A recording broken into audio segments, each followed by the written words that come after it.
अब आलमी कुव्वतों को भी समझना चाहिए कि अपने मफादात के हसूल के लिए और दुनिया पे अपनी बालादस्ती कायम रखने के लिए आप गरीब इंसानों की इतनी जानें नहीं ले सकते जितनी आप ऑलरेडी ले चुके हैं। बहुत कत्ल व गारत हो गई।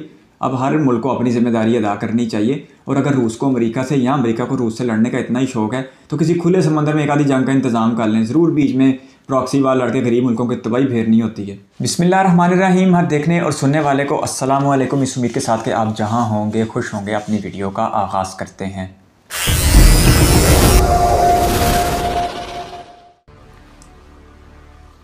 डिस्क्लेमर सिर्फ एजुकेशन पर्पस।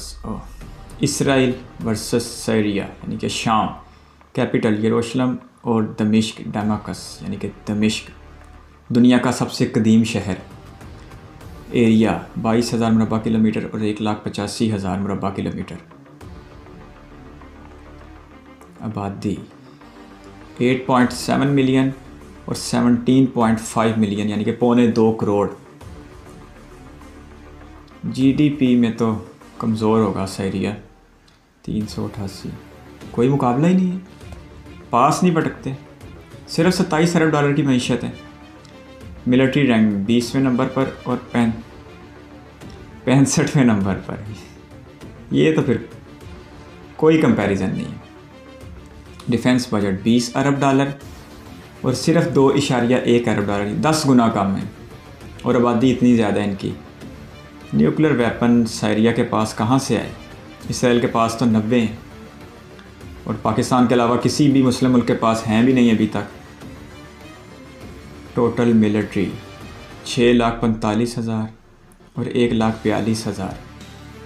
इसराइल ने तो तकरीबन अपने हर बंदे को फिर फ़ौज में भर्ती किया हुआ है। वैसे वो हर शहरी को ट्रेनिंग ज़रूर देते हैं, फ़ौजी ट्रेनिंग। 1,76,000 एक्टिव हैं, 1,42,000 एक्टिव हैं।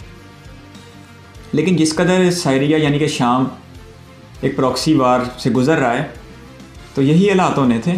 रिज़र्व में भी कोई नहीं है, इधर 4,63,000 है। एक इस वक्त यमन सर्वाइव कर रहा है प्रॉक्सी वार में और दूसरे नंबर पर सीरिया 3,110 और 3,740।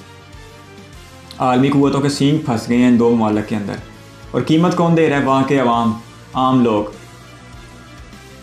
10,275 और इधर 5,000 से ज़्यादा।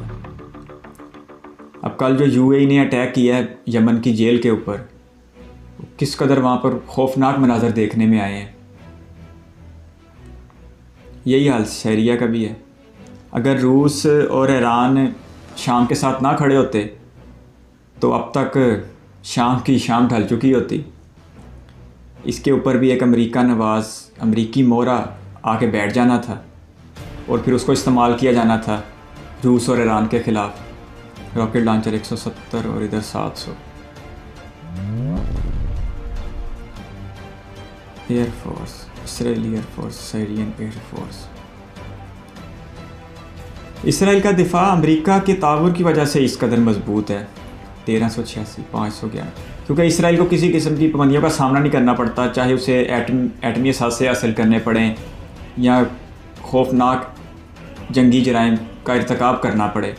इसराइल को उसके बाद इन सारे मामलात करने के बाद भी इसराइल को किसी किस्म की मुज़ामत का सामना नहीं करना पड़ता।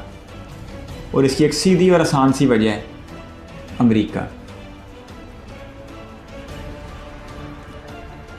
3-0, क्योंकि अमेरिका ने लाइसेंस दिया हुआ है इसराइल को कि तुम जो मर्ज़ी करो, तुम्हें हमने अब नाजायज़ बच्चे के तौर पे गोद तो वही जो लिया हुआ है, लिहाजा तुम अब जो मर्ज़ी करो, तुम्हें कोई पूछने वाला नहीं जब तक दुनिया पे हमारा सिक्का चलेगा। 170 हेलीकॉप्टर, 165 हेलीकॉप्टर। लेकिन अमेरिका को भी अब अपने जवाल के लिए तैयार रहना चाहिए। अटैक हेलीकॉप्टर 50 और 27, क्योंकि लगता नहीं है कि अब चाइना और रूस और ईरान ब्लॉक अब अमेरिका को मज़ीद मोहलत देंगे। 1,000 ड्रोन इधर और 570 इधर। इसराइल के पास ट्रांसपोर्ट एयरक्राफ्ट 21, सीरिया के पास 5, टैंकर 13, 0 है ही नहीं टैंकर। नेवी, इसराइली नेवी और सीरियन नेवी। फ्लीट स्ट्रेंथ 74, इधर शरिया के पास 56। एयरक्राफ्ट कैरियर, चलो दोनों के पास नहीं।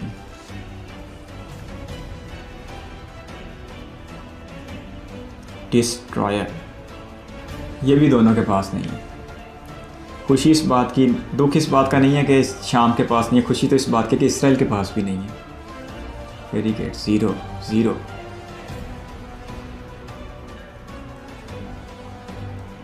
कॉर्वेट 5-0।